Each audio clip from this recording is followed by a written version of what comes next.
Cinema Podcast. Sounds like somebody's got a case of the Mondays. Excuse me, I believe you have my stapler.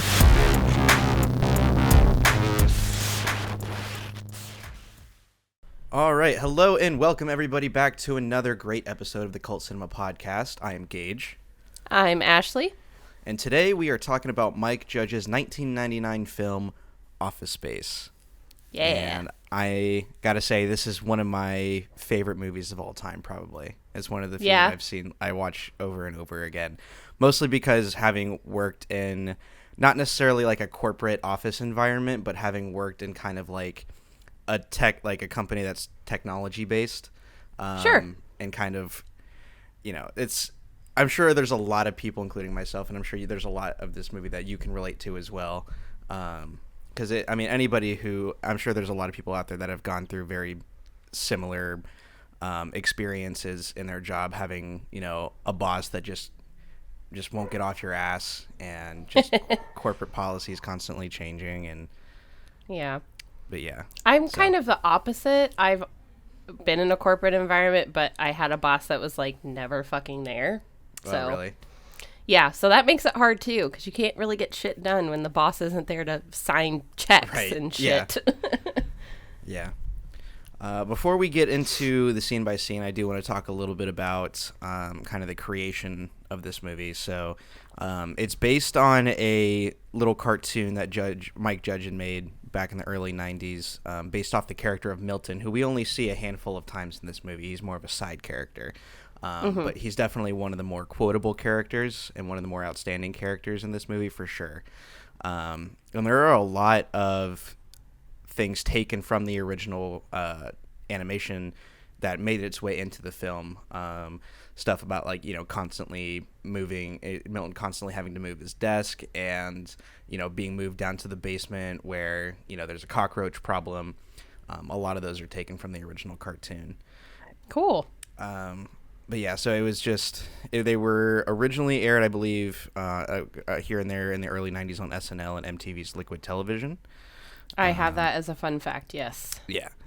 But yeah, I've watched a couple of the little cartoons that are only like maybe 2 minutes in length. I've heard that I don't know if it was supposedly a part of a whole like animated short film or if it was like a diced up cartoon. Some people say otherwise, but I find it.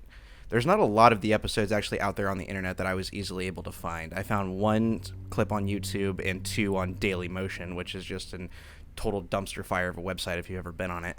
I have not. Yeah, no, it's like YouTube, but with like 3 times the ads and like not nearly as good content from what I've seen of it. But I thought it was a skit when I was reading, because I didn't know about the cartoon, like the preface to Office Space at all.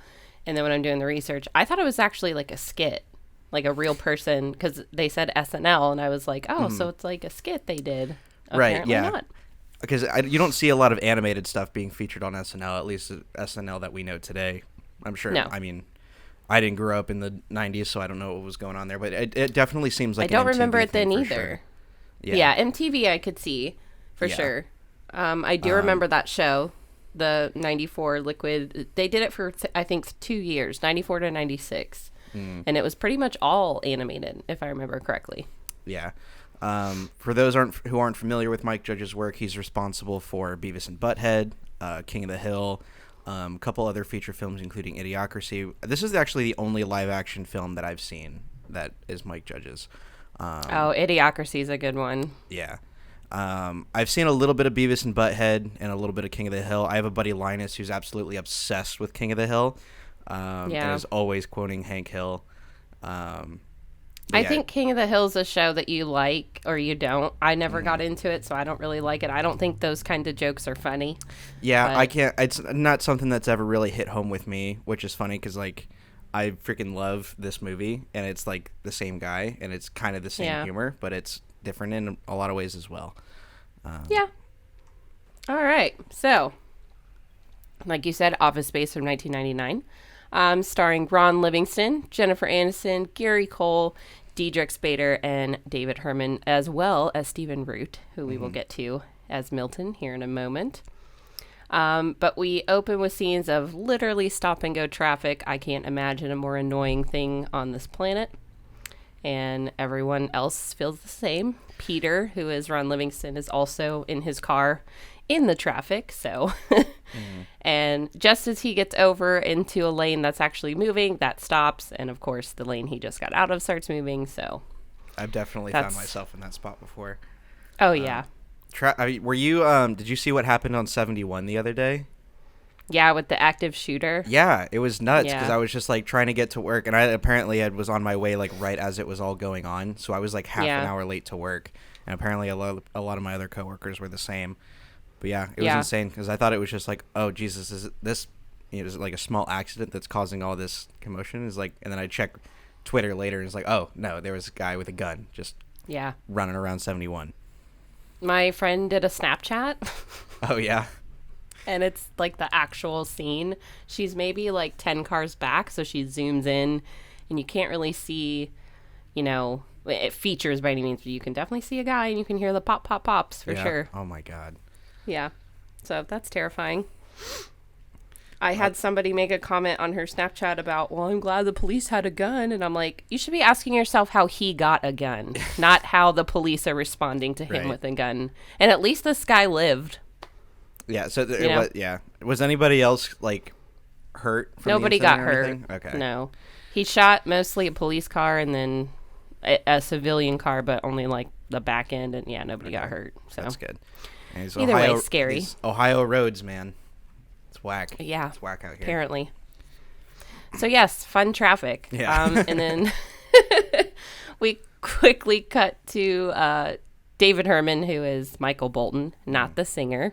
Right. Just a guy. And he is laying down some sick rap to some gangster rap. And I love that they include this in the film, a bunch of gangster rap. I think it's not only hilarious for like when they overlay the music, obviously, but but it's also just a bomb-ass soundtrack in general. Yeah, it definitely is. And he is not missing a word, and it's hilarious. And then we flip to Samir, who Ajay Nadu. I hope I said his name right. That's about how I would pronounce it. Yeah. Yeah. And he makes a joke about that later, and I was like, yeah, I could probably say that name too. Yeah. Anyway, he's also irritated with the traffic. And then a quick glimpse of the real hero of the film, Milton himself, which is none other than Stephen Root, who I love as an actor anyway, in pretty much everything he's in. So. I don't think I'm familiar with a ton of his other work other than this. Oh, gosh. He's in a lot of stuff. He's also in Get Out. Oh, is he? Yeah, he's phenomenal. Is he one of the old rich white people is he the old guy that tries to like buy him? Like he does buy him. He's the artist, right? The blind artist. Yeah. Okay. Yeah, that's Stephen Root. Gotcha. Yeah. Apparently, the character of Milton was based on Mike Judge's old coworker, and so is Bill Lumbergh to a certain extent. He got a lot of influence from this one coworker who had a lot of very similar mannerisms to what we see in Milton's character, and he was apparently always complaining about, saying that he was going to quit if they kept moving his desk, which of course is a direct line. Direct, yeah. We also then see Bill Lumbergh himself pull up in his Porsche because he is the boss, and he has his own parking spot, of course. We then flip to inside, and we see Peter sitting at his cubicle, and Lumbergh comes up to complain that he didn't use a cover sheet while sending some reports. And did he get the memo about the cover sheet? Yes, I got the memo. It's this whole back and forth of, I don't need you to tell me I made the mistake. I won't do it again. Yeah. Which that monotony, of course, is very tiring. And these cover sheets are for his TPS reports. Which apparently TPS, for those who are not engineers or software engineers, stands for Test Program Set. Just in case anybody was curious. Nerd. I've heard TPS reports mentioned in a bunch of movies, so I assumed it was fake, but it's not. Yeah. We then kind of hear some lull radio program, and Peter pops his head up, and it's Milton. He is listening to the radio, and he asks him to just turn it down a little bit. And again, Milton just argues him to death. You either get with Milton someone who just completely shuts him down, or someone who, like Peter, is trying to be nice and is just like, okay, never mind, you win. Like, Yeah. I've definitely worked with some people like that where I'm like, never mind, you win. I give up. Another boss then comes up and says the same thing to Peter about the same report, which again, just the monotony of it all. Peter's phone then rings, and it's another person to tell him about the fucking report and the cover sheet. So, oh gosh, what a fun environment that must be. Yeah. All of which could have just easily been an email with, CCing the other managers on. And this is 99, so email was definitely already a thing. Right, At absolutely. least in the office settings. Yeah. Now, you didn't have the World Wide Web as accessible, because let's not forget, people that invented computers and internet really only did it for that purpose. They did it for work-related purposes. So, yeah, could have sent an email. Would have been fine. We then see Samir fighting with the copier because it's just eating his paper. A woman comes around the corner, and I think she's giving out mail, which also used to be a thing that happened. And I'm not sure why people got mail delivered to them at their workplace. I guess if you don't have, like, a cubby or something. I don't know. But I think maybe if you don't want to give out your home address for certain things, maybe. I don't know. I guess if you're working with clients, they would specifically send you things there. That makes sense. I don't know. I would get mail at my other job for sure, and they'd be, things from clients or reports or paperwork or something. So I get that. But she's, reading off names. And then she, of course, comes to Michael Bolton and asks if he's related to the singer, just like every other person in this environment does. And he's like, no, I'm not. It's just a coincidence. And you can just see the, like, switch in his face. He's like, God, another one. I mean, having the last name Stifler, you and I know better than anybody what it's like to constantly get compared to something else in pop culture. Yeah. Yeah, it was funny. I have a coworker named Mark, and almost any time that he, like, walks into the room and I see him, I go, "Oh, hi, Mark," and he's like, "I can't escape it." And I was like, "Listen, dude, my last name's Stifler. Come on, we just got to feed into it at this point." He was like, "You're right. We should start a support group for everybody whose name can be traced back to pop culture icons." For sure. I will say, though, it's gotten a lot better the past, like, 6-7 years. Because honestly, that generation is older that, really liked those movies. And I'll venture as far as to go as your generation probably doesn't think those movies are very funny. So. Yeah, that if my generation has even seen those movies. I haven't even seen any of the American Pie movies, and I refuse to watch any of them because of the jokes I get. You're not missing anything. They're not good. Yeah, that's what I've heard. Samir kind of turns to Michael, though, and he says, well, why don't you just go by Mike? And he's like, why should I change my name? He's the one that fucking sucks. And he says asshat, which... Ass clown. Ass clown. Yeah. Thank you.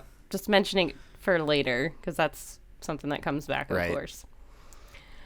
Peter then pops up and asks if they want to go to Tchotchke's and get a coffee, and they're like, man, it's early. No, we just, like, got here. And he's like, I'm going to snap. I need to leave. So they all head over to the restaurant. But not before the lady passing out mail says one of the most famous classic lines from the movie, someone has a case of the Mondays. Ha ha ha. We're now at the restaurant, and the guy helping him, what's his name? Brian. Yeah. Yeah.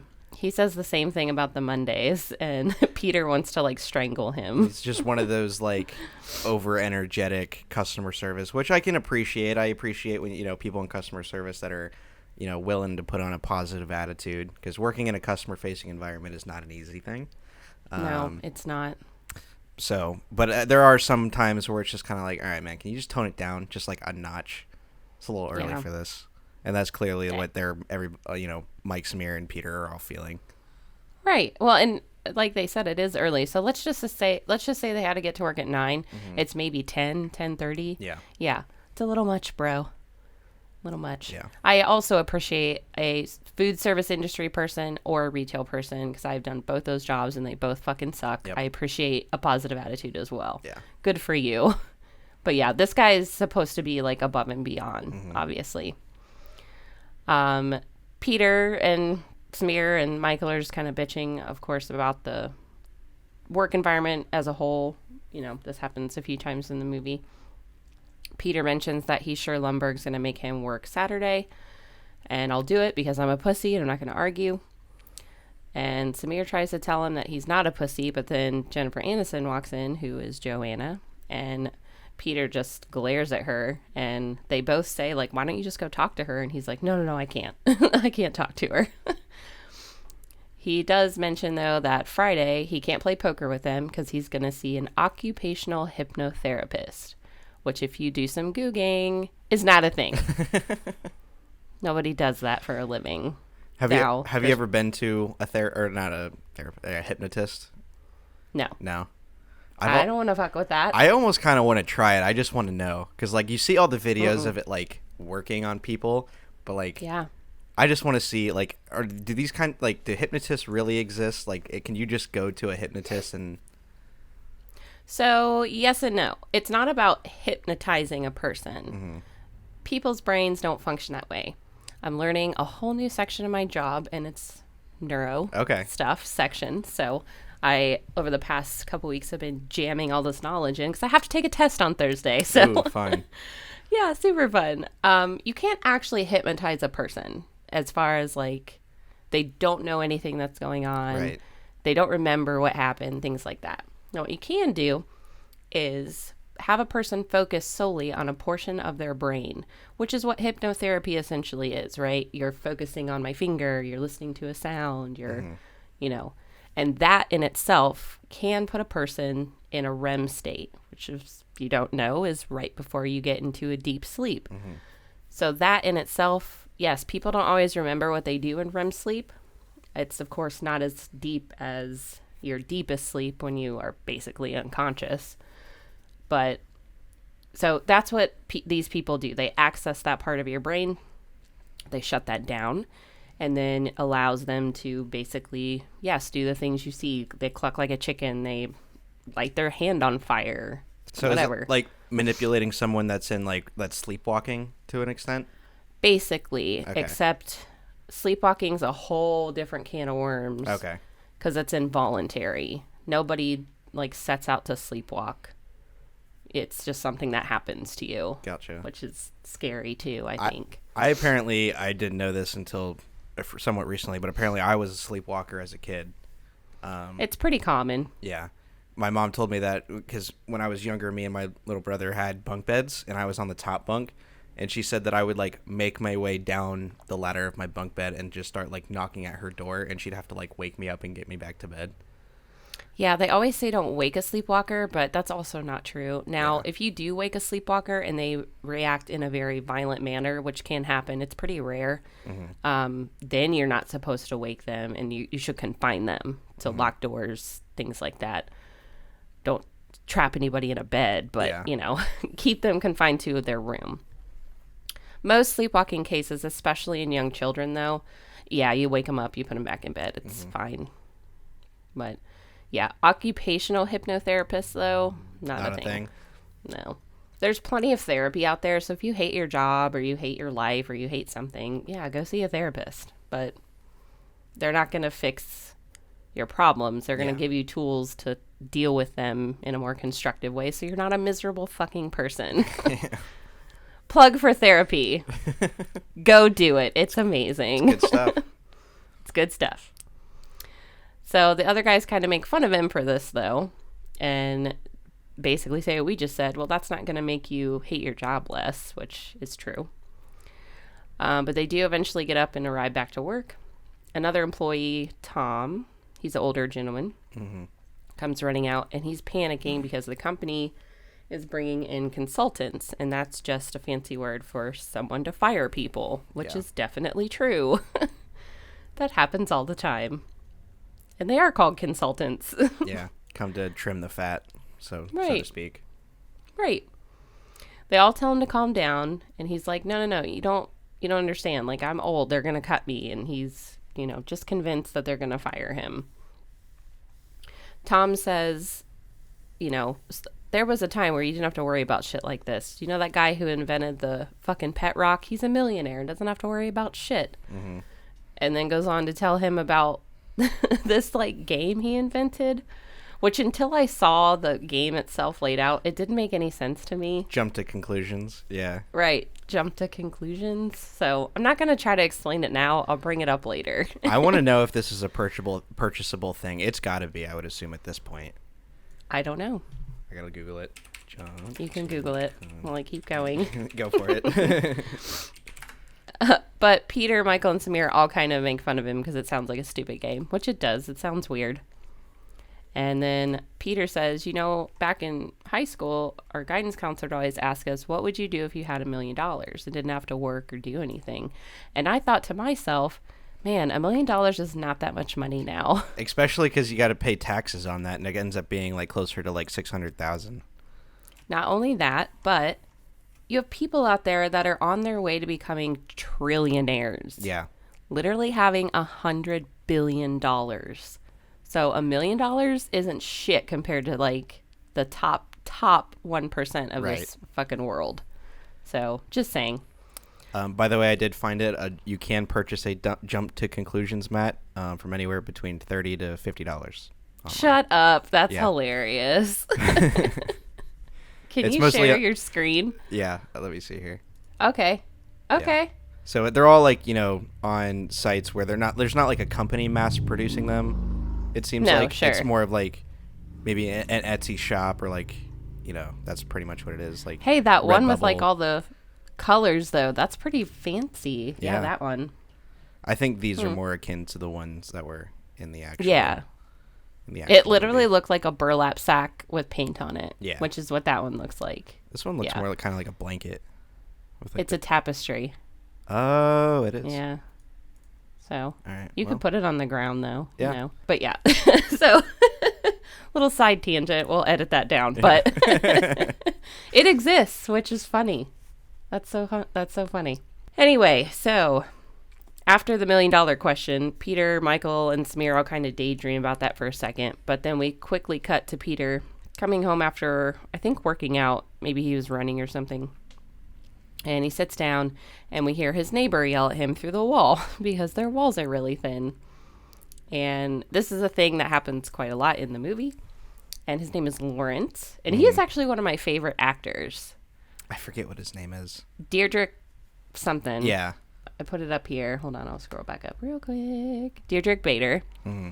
Yeah, he's fucking hilarious. Yeah. He used to be on the Drew Carey show, which was really funny. He pulls off this mustache and mullet so well. And yeah. And he's got that perfect, like, you know, construction plumber guy vibe. Oh, yeah. Yeah. For sure. Apparently, Owen Wilson and Vince Vaughn had auditioned to play this, but I don't think... I mean, Vince Vaughn, maybe, but I don't think that they could have done it well as Deirdre Carey. No, definitely not. He also plays... I don't know what movie it is. I'll have to try to find it later. But he plays a gay, like, stylist guy. Mm-hmm. So he's on the complete opposite spectrum of, like, this kind of a character. And again, just fucking nails it. Mm-hmm. He's just so funny and good. And you can tell that comedy comes really easy to him. He doesn't have to fight for it or, like, you know, read over tons of lines probably. Anyway, so Lawrence yells at him to turn on Channel 9 and look at this chick. And Peter says, stop yelling, man. If you want to talk, just come over. So he does. And he flips to the channel, and there's, of course, titties, naked titties. And they kind of bullshit back and forth, and Lawrence apologizes for barging in, but Peter says, it's okay, I've just had a long day. They share a beer, and Lawrence tells him, I feel you, man, I've been up at 6 a.m. every day to drive down to wherever to put drywall up for this new McDonald's. And Peter says, do you like your job? And he says, fuck no, I don't like my job. But I do it because I gotta work. And then Peter asks him if they're going fishing this weekend. Lawrence asked Peter if they're going fishing this weekend. And he says, no, probably not, because my boss is going to make me work on Saturday. And Lawrence tells him, hey, man, there's a really good way to avoid that. On Friday afternoon, just clock out early, get out of there, and then turn off your machine for Saturday and act like you never got the call. And Peter said, that's actually a really good idea. I'm going to do that. Then he asked Lawrence what he would do with $1 million. And Lawrence doesn't hesitate and says 2 chicks at the same time. Same time, man. And Peter laughed and he's like, that's it? And he's like, well, yeah, I've always wanted to do that. And 2 chicks would probably do that with a guy with $1 million. At least a guy that looks like me, which I thought was funny for him to mention. And he asked Peter the same, what would you do? And he says, besides 2 chicks at the same time, I would do nothing. I would sit on my ass and do nothing. And I agree with Peter. Yeah. Being able to just kind of cruise through life would be pretty nice and not have to do jack shit. I'd probably want to do a little bit more traveling, though. But, I mean, I already spend most of my days off doing jack shit anyway, so. I would volunteer a lot. Yeah. My husband plays the lottery every week, and he always says, when he comes home buying lottery tickets, hey, we could be millionaires today. And I'm like, cool, I want to quit my job. Yeah, I wouldn't work, but I would probably do a lot of volunteer work. That would be cool. You know, charity, give back. Especially if you win, like, you know, $500 million. I mean, we don't need all that money. So. Yes, but it would be nice to have that amount of money. It would. It would. We then cut to Peter sleeping, and he's, you know, having a nightmare about the office. So he's dreaming about his workplace in his sleep, which is fucking miserable. I've been there. I would. We then cut to the. Sorry, I didn't mean to interrupt. No, go ahead. I was dating this one girl, and there was time where, like, she would have to wake me up in the middle of the night because I would start talking about work in my sleep. Oh God, that's the worst. Yeah, I was like, oh God, what am I in? A bad cycle. Yeah. Hopefully you're out of that. Yeah, I mean, as far as I know, I don't have anybody. I'm on my own right now, so I don't have anybody to wake me up to tell me if I'm talking about work in my sleep. That's true. But I would say I don't have nearly does as many. too. Yeah, I don't have nearly as many dreams or nightmares about my current job as I did my last one, so that's good. That's good. Yeah, that's good. Same. I would have a lot of trouble getting to sleep, and then when it'd be time to wake up, I was always late because I'm like, I literally can't bear it. Yeah. Not anymore for me either, though. Because you wake up and you're just like, fuck, I feel like I just went through a whole shift, you know? Like, I got to get up and do it again. Yeah. Even though by the time I get home, cook dinner, you know, relax, I basically have to go to bed. But it's okay. It's not so bad now. Yeah. We cut to the next day when Lumberg is trying to tell people to do, you know, he's making this speech like, anytime you do good for the company, that's great. And he also mentions that next Friday is Hawaiian Shirt Day. And no one cares at all. No one even smiles at the fact that it's Hawaiian Shirt Day. We then see Milton on the phone with Peter, and it is Friday, so Peter's trying to just do what Lawrence said and get out of there a little early. But he's also trying to be nice to Milton and not just hang up on him, but he eventually does. This would be like, this is only like not a big deal if like you're probably in like a corporate salary position. If like, because if you're working hourly and you go home early, like they're going to see your time clock and you're going to get screwed. Yeah. But, well, and even in most salary positions, you still have to clock in and out. Yeah. You have a time card because they have to prove that you're working what they're paying you for. Right. Not all, but I'm guessing that is probably for the case for Peter is probably no real time card. Otherwise, he would probably get called out for leaving early. My last job, I didn't, which I thought was stupid because so many people abused it, including myself. I'm not going to lie. Yeah. I mean, there's no one overseeing me, so why the fuck would I work 8 hours a day? Yeah, definitely not. And no one else did either. Mm-hmm. Then again, I've seen many. If you didn't have to. Yeah. Then again, I've seen a lot of people in paid hourly positions that still will just leave early anyway. Oh yeah. But yeah, for sure. He does get off the phone though, and just as he's trying to stand up and leave, he sees Lombard come out of his office, obviously to make his way to Peter. He does ask Peter to work Saturday and Sunday, which is like, fuck you. Yeah. No. Nope. That's ridiculous. That is not something you should be doing to salary employees, for sure. I mean, of course, I know a lot of people that are kind of stuck. Like if you're a manager in a retail position, you almost like don't have days off, because chances are you're going to have some of your employees texting you about questions on things. I know that my old boss went through that shit, and I always felt so bad for him, especially because I was one of those people that was texting him on his days off, asking him questions about certain things. Yeah, it sucks. That all sucks for sure. I worked in retail for 10 years, and I was a manager, and if someone called off, I'd have to go in, you know? I didn't have a choice. Fuck that. Yeah. Never going back. We then cut to this hypnotherapist's office, and I believe he's with his girlfriend, who this is the only time we meet her, so she sucks anyway, but she is here in this scene, and it's this very large man listening to Peter basically say how much he hates his job, and if he could make him think he was fishing all day instead of working, that'd be great. Yeah. And the guy kind of explains what I just did. Look, I can't make you think things that you aren't already thinking, but I think I can help. Right. He does start to hypnotize Peter, and then unfortunately he has a heart attack and dies right in the middle of this, and does not do this finger snap to get him to up. get him out of the trance. And so Peter is just stuck in this, like, just super chilled out. Just doesn't even really give a shit that there's a guy dying right in front of him. No. Yeah. I mean, everyone else freaks out, but he's just sitting there like, okay, that's fine. Which is honestly a good way to be. I don't know if that's a like good way to be when someone dies right in front of you. No, but that kind of a motto about like stress and things, like it's taken me a lot of years, but I deal with stress really well now. I don't like it, but when it happens, I'm like, okay, it's fine. Like, we're going to get through it.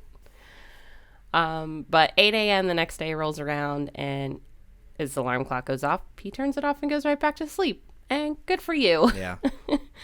Because then his phone rings and rings and rings and rings. And it's, of course, Lumbergh asking why he's not at work. When he finally gets up, there are 17 messages, pretty much all from his boss, as far as we know. And Jesus, dude, let it go. If he didn't pick up the first couple times, he's not coming in. Yeah. And Lumbergh has this, like, he's very slow with the way that he speaks. He's like, hey, Peter, what's happening? Like, and he's very slow. And he's like, what's happening? Yeah. And every time Peter skips the message, he just gets another one that all starts with, yeah, hi, Bill Lumbergh here. Oh, hi. Yeah. Yeah. Again, that's just too many messages, man. He's not answering. It's like 3 p.m. at this point, though, and just as soon as he's like gonna delete all the messages, his phone rings again, and he picks it up, and it's his girlfriend, and she's bitching about the night before and what happened, and asking why he's not at work, and he basically hangs up on her. Well, he does hang up on her. He just clicks and hangs up on her.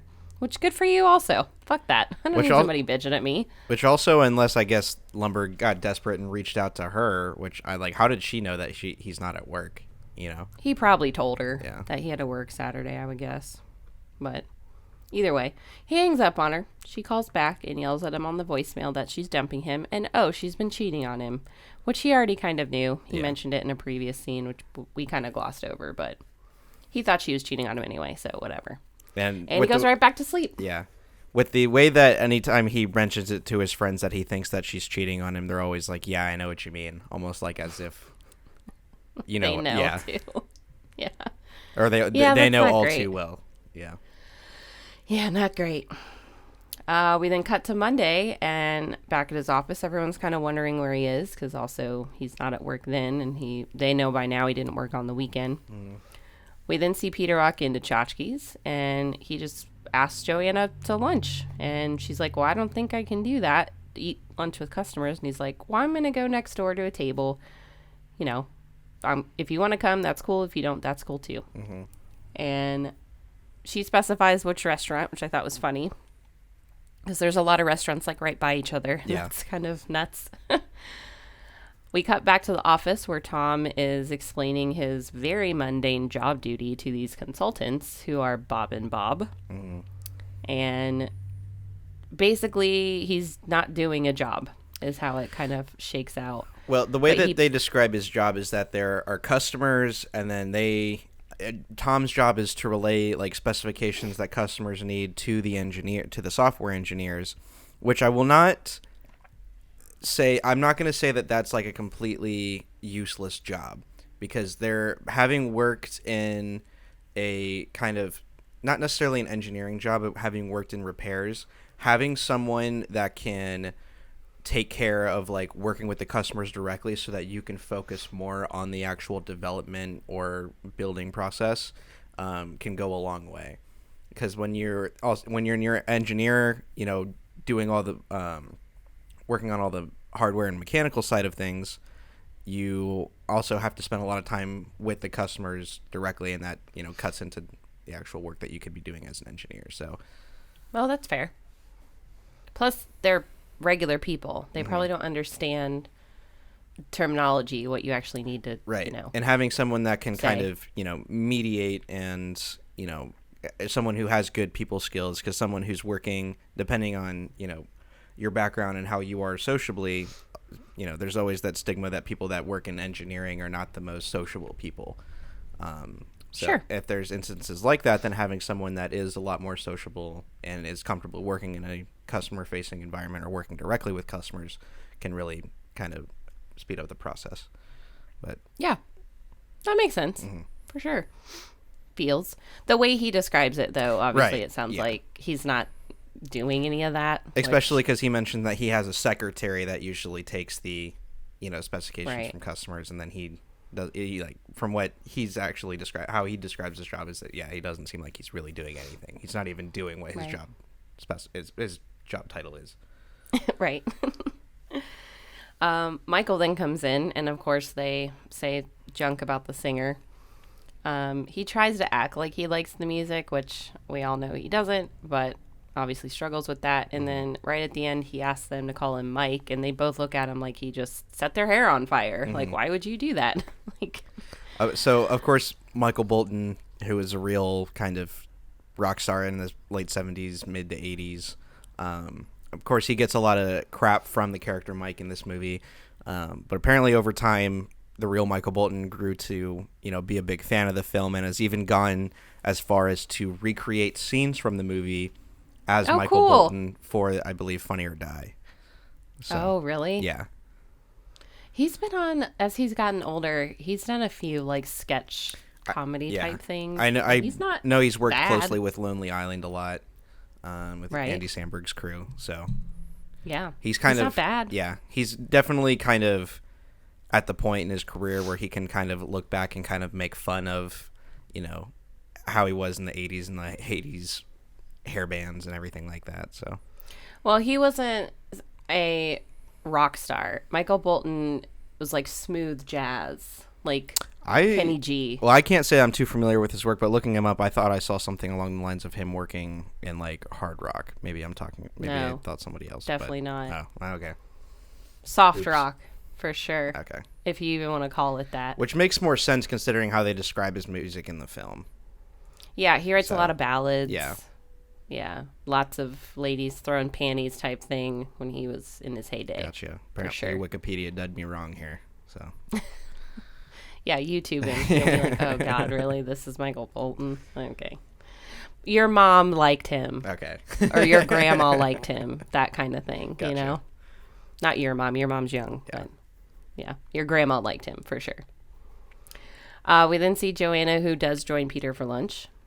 And she mentions how much nicer this restaurant is than her own, which is okay. He kind of comments on her suspenders, which has flare, which are little buttons that she's supposed to put on her suspenders.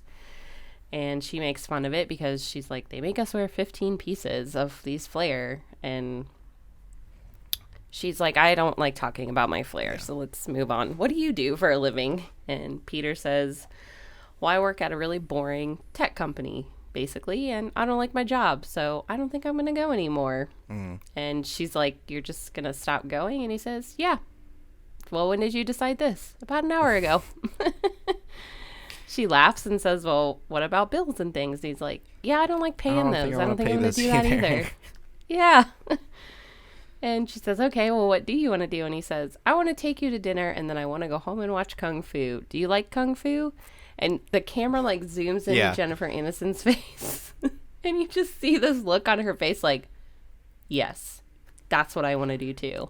I want to watch Kung Fu. I kind of like how Aniston's character is not so much like the kind of uptight pretty girl in this movie. She's very kind of like, she's down to earth, clearly is on kind of the same level that Peter is.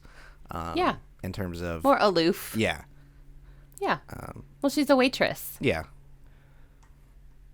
She's got to be a little more tactful. Right, but if you look at like... I hate to use this as an example because I think this show is so overrated at this point, but Penny from The Big Bang Theory, like she's a waitress at the Cheesecake Factory, but she's very, kind of, the pretty dumb blonde who's not really into the kind of geeky, nerdy stuff.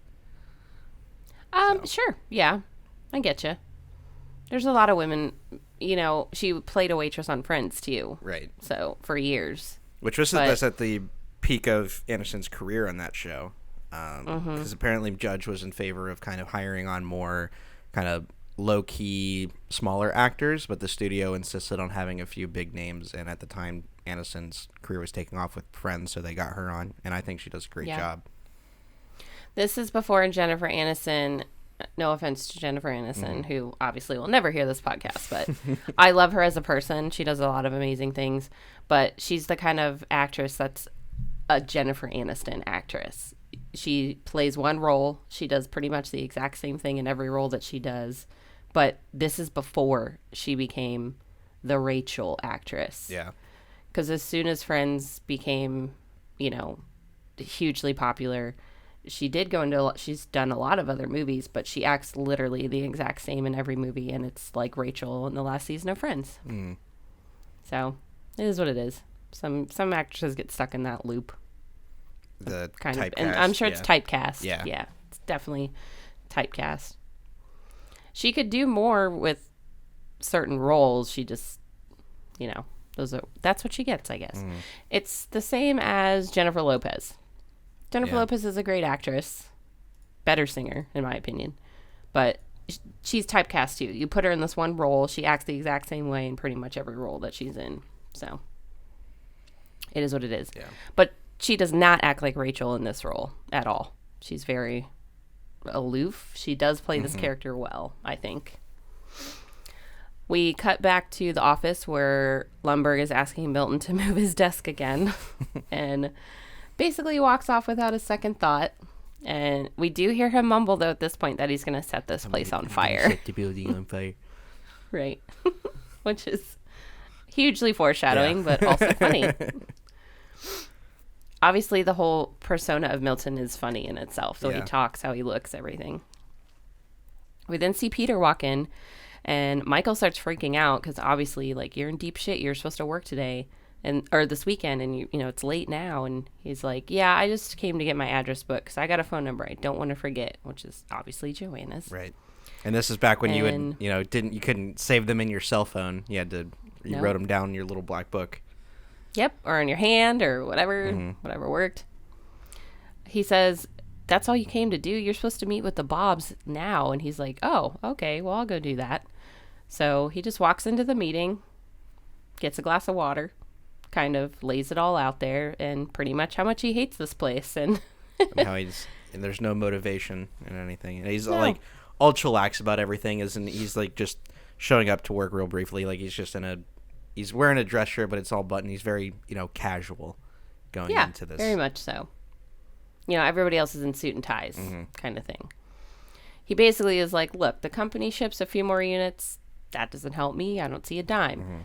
And, it's lack of motivation. I have 8 bosses that all bitch at me about a report that was sent incorrectly. Now, what kind of sense does that make? The only motivation I really have is so I don't get bitched at all day long by different people about the same thing. Which is true. Makes you work hard enough just to not get fired. Exactly. Not to do any good work. The Bobs kind of offer some, he's like, well, what if there's an incentive or a stock option, where you do make more money? And he's like, yeah, I guess that may help, but hey, I'm going to go. And I hope your layoffs go really well. And he just leaves. And they both are really excited, though, to hear this. Yeah. When in all reality that he would just be fired, We then cut back to Joanna at her job, and her boss wants her to put on more flair.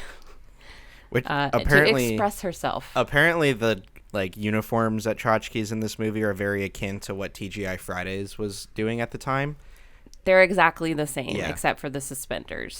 So apparently because of like all the jokes, they completely like TGI Fridays like changed the uniform design completely because of this movie, which I think is funny. Yeah. Which like I've never been to a TGI Fridays because I never see them around anymore. There's not very many. Yeah. No. But like I can imagine it being really obnoxious having to put all that shit on for your shift. Yeah, it was. And those shirts too were so lame looking. Yeah. I had a friend who bartended at there's one TGI Fridays. It's still there. It's in Pickerington, and they send their bartenders to Vegas for a couple days to learn Mixology, flip the bottle flipping. Yeah. Like you got to learn all that to be a bartender at TGI Fridays. Well, you used to. I don't know if you have to anymore because, it was like a show. Like when we'd go see him at work, they'd cut the music off and they'd do this like song and dance after a certain hour, obviously when like families weren't really in there and stuff, because they'd stay open till 2-3 in the morning like a bar. Mm-hmm. And yeah, like the music would get more club like. He would be jumping around, flipping bottles, lighting shit on fire. Like it was a wild time to be going to TGI Fridays. Yeah. But yeah, he was sent somewhere to learn how to do that, so I think that's hilarious. And their outfits looked exactly the same, except their suspenders were black. Okay. Same shirts and everything. Green and white. I'll never forget it. She doesn't want to put more flair on, though, obviously. And he's basically saying, well, you're doing the bare minimum because you don't care about this job. And she wants to tell him, yeah, I don't care, but she doesn't. Mm-hmm. And her boss is played by none other than director Mike Judge. Indeed. Because I was looking at him and I was like, fuck, that guy looks familiar. And I realized, I found afterwards that it was actually Mike Judge. And apparently it was one of those things where they were just so busy with everything else that they didn't really get around to casting anybody else. So he was like, fuck it, I'll do it. Mm-hmm. He's pretty good for the small screen time that he has. But. Indeed. We cut back to the Bobs, who are with Lumbergh and another, obviously, manager type person. And, of course, they are laying people off. And they go over Tom. He's going to get fired. Milton, who apparently due to a glitch in payroll was fired 5 years ago, but nobody stopped paying him. Right? So they're just going to not pay him. And that'll, work itself out so they don't have to fire him, which I think is a really shitty thing to do. Yeah. But I'm sure is something that happens from time to time. They come to Peter, and they do say now he's upper management material. And Bill kind of argues with them. And just before the scene cuts out, they pull up Bill's, file, if you want to call it that, and start asking him all the same questions they've been asking the employees, which obviously management wasn't expecting. Yeah, because it's clear that the Bobs are really, after their conversation with Peter, he's someone that they're really fond of. I don't know if we mentioned, but the two consultants are both named Bob, so that's right. I think I've said the Bobs every time I refer to them. But you see, I forget McGinley. I think that he plays one of the Bobs. But I saw some behind the scenes, and I didn't notice it at first when I watched the movie, or the times after that I watched the movie. But he always when he gets kind of upset or angry, he kind of moves his torso around a little bit. When he's repositioning himself, so everybody on set always joked that he had a snake up his ass. That's funny. I didn't notice. Yeah. That would be a funny thing to have randomly thrown around at the set, I guess. So after they kind of grill Lumbergh, nothing really happens to him, but we just see this montage of shots of Peter not working, not doing anything, basically. He's coming to the office, though, which I don't know why I'd even do that, but whatever. I guess if you're in the area and you got something that you just need something to do throughout the day, fuck it, might as well go into work. I guess. But he does take his cubicle apart and all one end in the middle of the walkway and just leaves it there. So you can see out all the window. Yeah, and Lumbergh comes by and, he's like, what the fuck, basically. He's just Peter's just eating cheese puffs and playing Tetris. Yep, in a Lumberghy way. He's like, this is not cool, and, Peter's finally like, I gotta go. I got a meeting with the Bobs. And he's like, oh, okay, cool. Like, just walks away and we'll get this cleaned up for you. And okay. Yeah, it's clear. It's kind of like Bill is probably feeling very defeated right now because it's clear that he's one of those bosses that just like is giving people shit because he knows he can get away with it because he's the boss and is clearly not treating people with respect. But it's, now that Peter's actually kind of standing up to him to a certain extent, even though Peter is still kind of in this hypnotized state where he probably doesn't even realize that he's kind of standing up to Lumbergh. It's like Lumbergh, you can see clearly feels very defeated at this point. Yeah, you're right. Because he also doesn't know how to like react to it. Yeah. But he does go up to Milton because he knows he can bully Milton, and they move him to the basement. Mm-hmm. So, and he asks about his paycheck, and Lumbergh is like, "You'll have to see payroll about that," as if he doesn't know, which is a shitty thing. We then see Peter in the Bob's office, and yes, they're laying people off, and they tell Peter they're laying off his friends, Michael and Samir, and they want to promote him and get people under him. And he's obviously upset about this. But he does go to Michael and asks him out for drinks because he wants to tell him first, but also be his friend and be nice. Yeah. And we cut to his apartment probably after work, and Michael's kind of bitching at him for not really working and stuff like that. And Peter's like, well, here's the thing, and then kind of breaks it to him that he's actually getting fired and he's getting promoted, which is fucked up. We're kind of at a phase with Peter's character where he is kind of like snapped out of the super relaxed, dazed aspect, and he's kind of, but he's still not quite back to normal. Like there's still been a very huge personality change where he still seems like, he starts to come up with this plan and he starts to actually have a little bit more emotion behind what he's saying compared to how laxed he was previously, and even like before being hypnotized, he was just kind of like taking hits and then just rolling with it and still just like not really doing anything about it. Like this, it's like he's no longer dazed, but he's kind of still has the same attitude, but it's shifted. It's hard for me to properly explain it, but it's because he's motivated to do this. Yeah, he actually where has he's some not motivation. motivated. Yeah, correct. He's not motivated to do the other stuff. So 100%. Yeah, you see him, putting forth the effort here. Because then Peter goes in to tell him about the penny shaving scheme, which we've heard about in a few different... We covered it in Hackers. It's the same, these banks have millions of dollars floating around in the ether, and, to reconcile books, you can shave pennies off and nobody would ever notice. And Peter basically says, I made this program, and that's, it'll work. And because they're switching everything over from the year to 2000, which that was a thing when you had to go decade over decade as a company. Not the money part, but the but computer systems in the 90s, because everybody was afraid that like, oh well, when we programmed all these, we didn't adjust for what the computer's gonna do when it we get past 99, so everybody was freaking out. It was like what we experienced at the beginning of COVID, where everybody was prepping for the end of the world kind of thing. But it was just like nothing happened, No, nothing happened. I think like it's not gonna happen. Yeah, I think a few I think I saw something where maybe like a few like ATMs or like toasters stopped working or something like that, but that was about it. Sure. I don't remember any of that. I was pretty young. Yeah, but... I wasn't even born yet. That's true. Oh God, I'm getting old. Sorry to drop that bombshell on you. It's okay. It's okay. Peter is basically like, well, why don't we do this then? Why don't we just run this program? And this is when they kind of pull Samir in, and they all kind of talk about it. And because they don't have they know they're not going to have jobs anymore. They're all kind of like, well, fuck it. We'll just do it.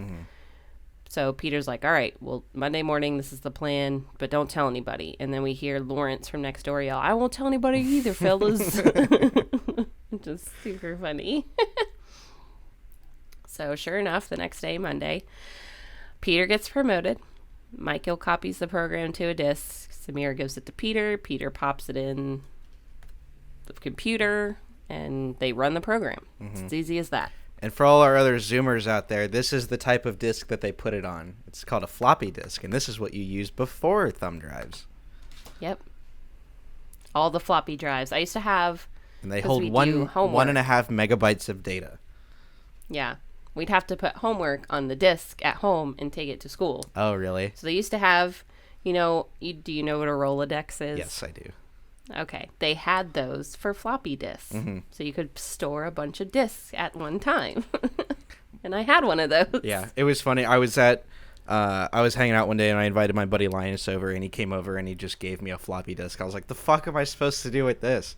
So I went out and bought like a USB floppy reader, and he just put like a bunch of like memes that he found online and just downloaded the JPEGs and put them on this floppy disk. Okay. That's funny. Yeah, they don't really have use now, obviously, for sure. Some other coworker pops up. His name's Drew, I think. I think I wrote that down right. And he tells them the story of Tom, who did get laid off, and he went to go kill himself, but his wife kind of stopped him, and then he realized maybe he didn't want to die, so he pulls out of his driveway, but then gets T-boned by a car, and then almost dies. But he got a huge settlement, so now he doesn't have to come back to work. Good for Tom. And yeah, good for Tom. Not good for the pain. Not I'm good sure for his broken in. spine and everything else in his body, but now he's a millionaire, Right. so good for him. Right. But he is having a party this weekend, and everyone from the office is invited. So, cool. We cut to Peter, Smear, and Michael driving around, and they feel bad initially, but I don't know how they, like, reconcile it, but they do. Yeah. And Samir mentioned something about, well, I just feel like I stole a bunch of things, and Peter's like, well, I did steal something. And they pull over to the side of the road, and this is the very infamous copier beating up, destroying scene. This copier is infamous for constantly causing issues for anything that they need to print or copy. There's a bit where Michael's trying to use it, and he gets this message that says PC load letter, and he's like, PC load letter? The fuck does that mean? And so at my last job, anytime that we had issues with the printer, I'd always give it a quick smack and go, PC load letter? What the fuck does that mean? Good for you. Yeah. For referencing this classic movie. Yeah, I'd always got a chuckle out of a couple people. I had a coworker that like this was his favorite movie of all time. Oh, sure. I'm sure it was for a lot of people. We see them, of course, destroy this copier, which is epic. Then they're back at Peter's house, and they're dancing around, getting wasted. And Samir just goes hard on the breakdancing. Yeah, he does. Which apparently... All set to more gangster rap, by the way. Which apparently Ajay Nadu. I'm sorry, I butchered that hard. But anyway, I guess he was big in like the kind of local underground hip hop scene growing up in Chicago. So like that's actually him breakdancing. Oh. And so Judge had asked him, he was like, hey, can you bust out a few moves for the scene? And he was like, yeah, sure, I guess. And nice. I think it's a really nice touch. It's really funny. Yeah, it is funny. So they're all celebrating, getting wasted. We cut to the next day where they are going to Tom's barbecue. And Peter is just spilling all the fucking beans to Joanna about the plan, which he told everyone not to do. Because she sees that their apartment, that there's a bunch of, empty bottles. And she's like, what are you guys celebrating? It's like, oh, well, I can't really talk about it. But it's like, you kind of get stuck in that thing where it's like, okay, now that she knows that I have something to hide, this is definitely going to cause problems with the relationship. So I might as well. You could have literally made anything up. That's true. But like, guys' night. Yeah. I don't know. Would have been fine. Because, he just blazed the whole plan out for her. And she's like, well, you're stealing. And he's like, no, it's not wrong because it's from a corporation. Who is wrong? And she's like, it's still stealing, which is true. It's still stealing. I don't care that you're taking this money, but it is stealing. We get to Tom's house, and yes, he is in a wheelchair, all, strapped to it. Got very hurt. And then this is when he shows him the prototype for the game that he was talking about. Jump to conclusions. Which good for him for following his passions. That he has the capital. Hell yeah, for sure. Even if it is stupid as shit. Right. Really weird. Really weird concept for a game. But he thanks everybody for coming, and, he is grateful that they're there. Mm-hmm. We then see Samir and Michael talking to Tom's lawyer about prison because they still kind of are nervous about what they've done. Mm-hmm. And then Drew comes up and he mentions Joanna, and Peter says, well, yeah, she's with me. And he says, well, we're a rubber man because she gets around. And he's like, with like who? And he's like, oh, so-and-so. And she slept with Lumberg. And Bill is who immediately Peter thinks of, and he flips out because they leave, and the next thing we see is him being a complete asshole to her. Yeah. And yelling at her for sleeping with Lumberg, who, he thinks is his disgusting boss. Mm-hmm. And she's just like, don't fucking judge me. And I'm like, yeah, girl, you tell him. Fuck that. I think this you didn't ask him. Yeah. I think this is the one little aspect of Peter's personality prior to being hypnotized that kind of carries over still, where this it's is like every guy's personality. Yeah. Okay. But like, I think, had he still kind of been in that loopy trance stage, he probably wouldn't have cared that much about it. True. But yeah. So they get in a fight, obviously. She leaves. Well, she stops the car and just literally walks away from it because he was being a dick. Yeah. And that's exactly what you do. We cut to the next day, and Peter is checking the balance on the account. All three of them set up to put these pennies in. And it's well over $300,000, so that's bad. Right, because it's supposed to like take this a certain amount years. Over the course of years for it to rack up to that amount, and it did it all in overnight. Right, which is obviously a huge red flag for the company as well. Mm-hmm. So that sucks. We cut to, all the guys in the car. They're all yelling at each other and blaming each other for this problem. And Peter's like, okay, calm down. We can't get mad at each other. We'll figure it out. We'll move on from this. And then we cut to the office again, where the saddest birthday party ever in existence is happening for Lumberg.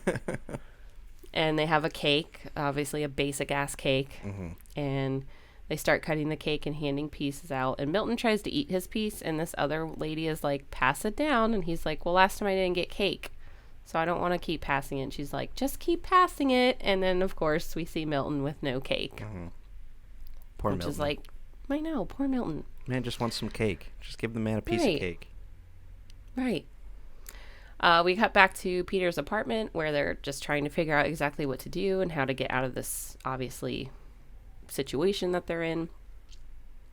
Michael brings up laundering money, which is not a good idea. Which they also, none of them know anything about. And he's just throwing it out there just because he's heard the term before.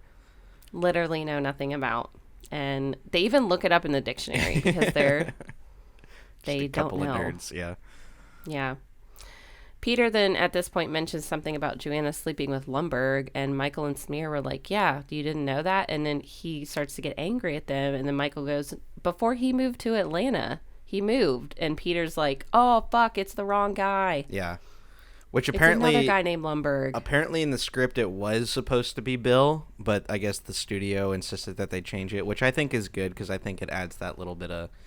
because there's a whole scene later on with Peter and Joanna, and he realizes, like, well, sorry, I was kind of an asshole. Wasn't even the right Lumberg. Yeah. So... we're an asshole. Yeah. And even if it was the Lumberg that you didn't like... Yeah, it doesn't justify, but... No. So eventually they agree that laundering money isn't a good idea, though. Mm. Peter says, look, we'll figure it out. They all kind of leave, though, still upset with him. And Peter obviously feels down at this moment, and he knocks on the wall to get Lawrence to come over, and he's like, no, thanks, man. I don't want you fucking up my life either. Which is like, really, Lawrence? Come on, man. That's not how you do your bro. I think it was something that he was probably more muttering under his breath, but because the walls are so thin, they easily carried over. Fair. We then see another dream sequence of them all getting sentenced to jail. And Peter wakes up from that dream, and he writes a letter confessing everything. And they had taken the money out of the account, so he's just going to turn himself in, is what he's decided. He does go find Joanna, though, and apologizes to her. Mm-hmm. I skipped this scene, but Joanna has quit her job, and she flipped her boss off and walked out. So, and now she's working at a different restaurant. Good for her. So, yeah, good for her too. And he tells her that, plan was obviously a huge mistake, but I'm going to take the blame for everything, so I'll probably be going to jail. And he doesn't know why he can't just be a normal person and like his job and be happy. And she kind of looks at him and says, most people hate their jobs, Peter. You just have to find something you like that makes you happy and spend more time doing that than working, or spend more time with people you love. And, you know, she's very sweet in this moment. And they hug, and we then see Peter arrive at the office. Clearly no one's there at the moment, but he slides the envelope under the desk and starts to walk away, but then he immediately runs back to the door because he's like, fuck. Like, that's probably not the good idea either. Yeah. We cut to the next morning, and Milton is still trying to figure out what's going on with his paycheck. And the secretary in front of Lombard's office, which I always thought was a stupid thing to have in any corporate setting, unless you have like a huge floor office. Why make this poor person sit right outside your door? I just think that's stupid. Anyway, she's basically like, look, he'll be in a little bit, so just go back to your desk and we'll figure this out. But he does not. And as soon as she leaves, he breaks into his office and steals his stapler back. Yeah. His red stapler. So it's a Swingline Red Stapler, which apparently at the time Swingline did not make a red stapler. Yeah. Apparently Judge had reached out to Swingline to see if they would sponsor it, but they weren't manufacturing red staplers, and they didn't see the purpose because they weren't going to sell in an office environment. But of course, you know, with the success of the movie, because they had the prop department, you know, just custom paint a red Swingline stapler. Of course, you know, people started calling into Swingline wanting these red staplers, which they didn't manufacture at the time. So they started manufacturing them, and now it's Swingline's most popular stapler. So it is, and you can find them today for sure. I was just at Office Max the other day, and I saw the staplers. We then see Peter arriving also to work. He says goodbye to Lawrence first. Sorry, kind of drifted over that. And Lawrence tells him to watch out for his cornhole. And he says, all right, man. And he leaves. He arrives to the office, and it's all on fire. It's totally burning to the ground. Oh, and Milton. Yep. This is obviously the best case scenario because now nobody will find out exactly what he did. And he's just laughing, and we pan back out to a huge burn pile being cleaned up, and it's Lawrence and Peter. And Lawrence finds the red stapler, and Peter makes him save it. He says he knows somebody who would really like it. And we see Michael and Samir pull up and ask Peter to go to lunch, but he says no thanks because Joanna's coming. And he asks them how they like their new job at Inatrode, sure. It's basically the same company, just a different name. And they said, it's fine, it's a job. And they asked him how he likes his job, and he says, it's good, not doing bad. And, you know, they thank him for trying to take the blame for the bank scheme thing, but they're glad it all worked out. Then we just kind of pan over, and Peter's talking to Lawrence again, and he says, you know, this isn't bad. We're outside making bucks, getting exercise. And Lawrence says, fucking A, man. And Peter says, fucking A, man. And they smile. And then we cut to Milton on a beach where he is also being ignored by the people that work at this resort. Yeah. I think it's, if I were to guess, it's probably Milton found that check for the money because they're talking about, I wonder what happened to the money if it got burnt up. You're right. And so I think we're led to believe that Milton found that envelope with the check and took it and ran. Right. When I first saw this movie, I was like, oh, he just, you know, retired or whatever. But then you're right. He definitely could have found those checks for sure. So we pan out from Milton on the beach, and we cut to credits. And that's the movie. Yeah. Good stuff. Good stuff all around. Still really good. Yeah. Yeah. There is one bit where, as we see, like, the last scene that we see with Peter and Lawrence, where it kind of pans out or zooms out, you can see what appears to be, like, the supervisor of this construction scene or cleanup scene kind of walk in their general direction. And I was like, I wonder, you know, because he is very clearly in frame, and I was wondering, like, did they mean to have that supervisor have, like, some kind of line or something? And apparently there's a deleted scene, which I think probably takes place right after, like, right after it ends up being cut in the movie, where the supervisor goes up to them and in a very Lumbergh type of speaking says, "Yeah, if you guys could pick up the pace a little bit, that would be great." So I thought that was I'm funny. glad they cut that. Yeah. But I just thought that was funny. So Yeah. No, I'm glad they cut that Yeah. for sure. I do have a couple. I kind of mentioned a majority of my fun facts, but I do have just a couple here. Okay. So the budget for this film was $10 million, grossed a little over Oof. $12 million, which is basically nothing. Yeah. Because as we talked about, you pretty much need to make double, if not triple, your original budget, earnings back yeah. to with all the advertising that goes into anything for the film to make money. But of course, being a cult classic, it did manage to find its audience in home video, and being shown on TV as well.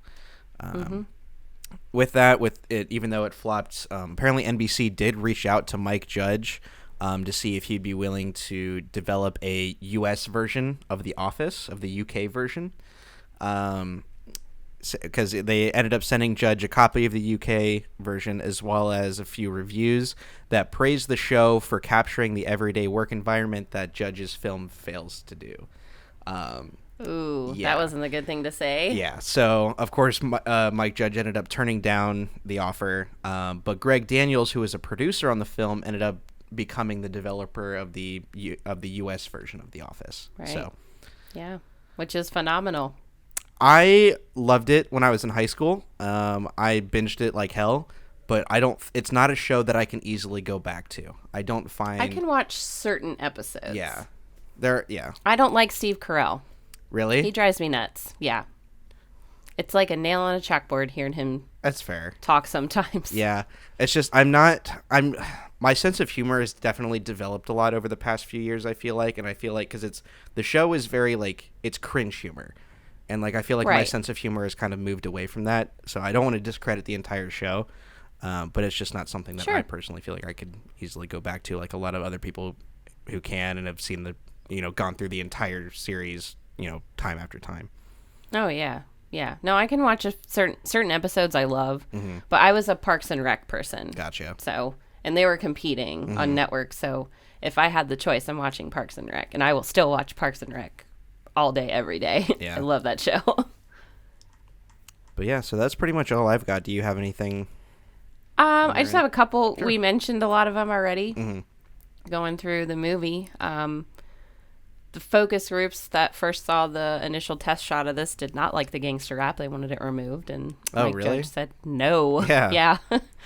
He's like, no, we're not removing that. It's such a big personality of the film, or part It of the really film's is. personality. Yeah.